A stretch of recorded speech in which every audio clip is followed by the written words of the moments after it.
Najua kwamba tuko kwa huzuni mwingi sana. Mheshimiwa former Prime Minister the late Right Honorable Raila Odinga alikuwa ni baba yetu sisi sote kama Wakenya. Alifanya siasa kwa Kenya yetu kwa muda mrefu, na siasa yake ilikusudia kuboresha taifa la Kenya. His politics was with the intention of expanding the rights and the freedoms of the people of Kenya. And so when we are even mourning his departure, I know that he has left a very rich legacy.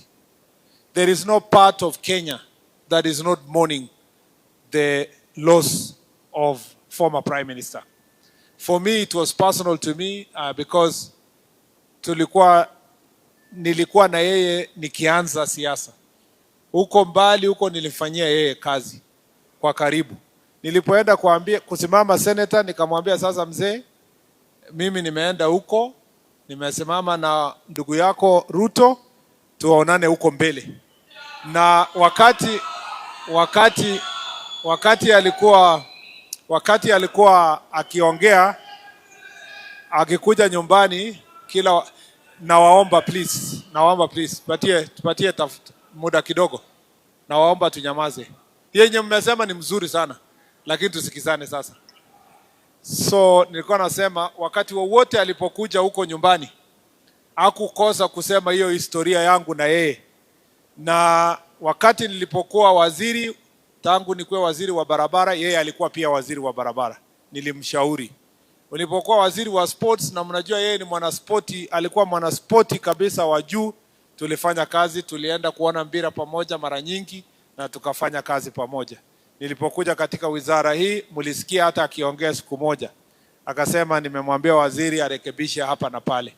Kwa hivyo tulifanya kazi kwa karibu, na mimi nataka kuambia watu wa Kisumu, watu wa Nyanza region, watu wa ODM, watu wa Kenya mzima kwamba poleni sana.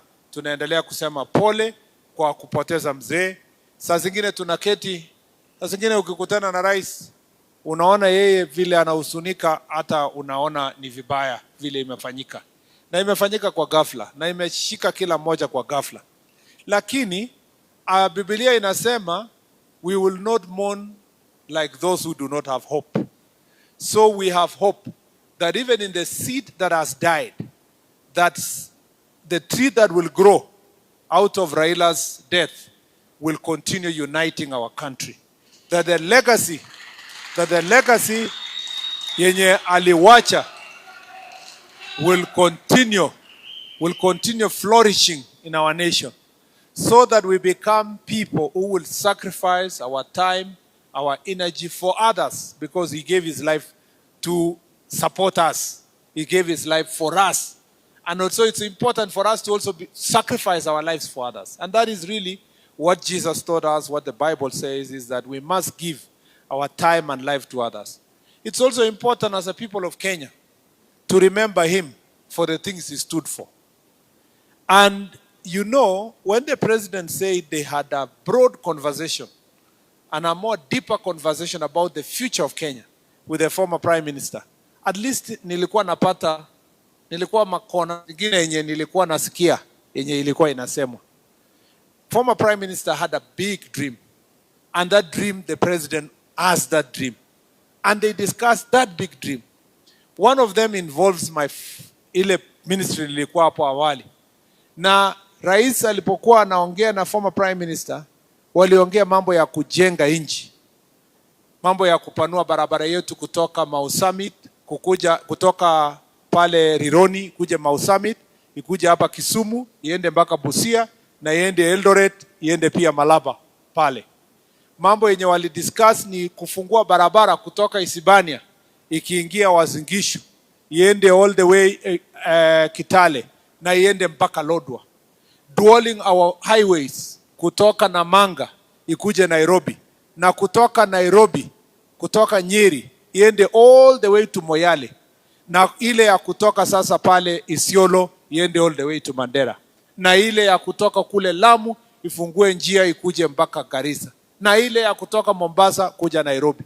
That is the big conversation that when the president says we want to be a first world country, that is the level of conversation we needed to have. And let me say this, as a country and as a former minister of roads and infrastructure, I have traveled all over the world.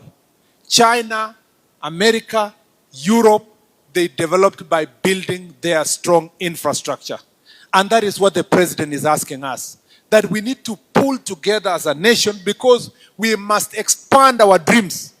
Not to just doing a small tarmac road ya kilomita 2, tunangangania water bridge moja, tunatangaza miaka mingapi.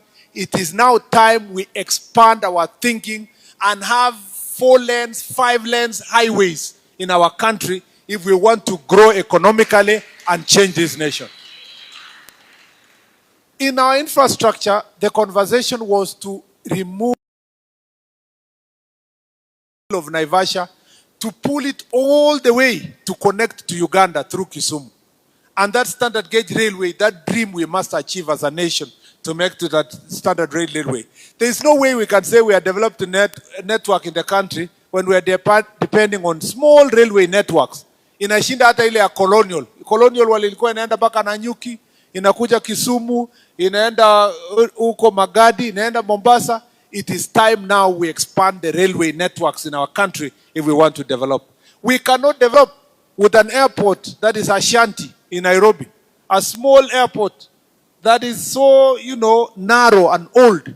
It is time we expand our infrastructure. And you heard the former Prime Minister talk about it and said we need to build an airport that reflects the position of Kenya as a nation, so that Kisumu Airport also can be expanded to become an international airport that brings flights directly to Kisumu from other countries, just the way we expand Mombasa, among others. This big dream, we can no longer develop if we do not think. In fact, one of the conversations when I was in transport, we were asking ourselves, you have Lake Victoria.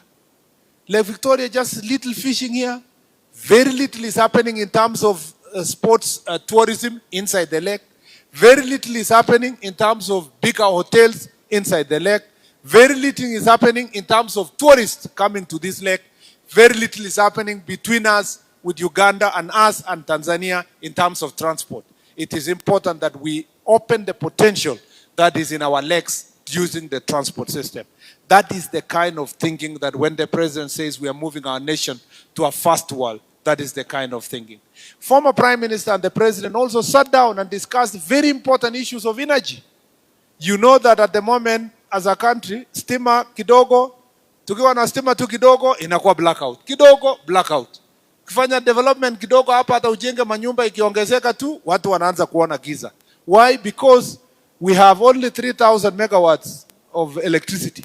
And we are saying we want to be an industrialized country. That is why the former Prime Minister intervened on the issue of the energy sector when he was working with the president to make sure that we build an energy plan in Siaya that is going to give us 10,000 megawatts across the country. And that's one of the things that will industrialize this nation. If we must grow as a nation, we will have to invest in the energy sector.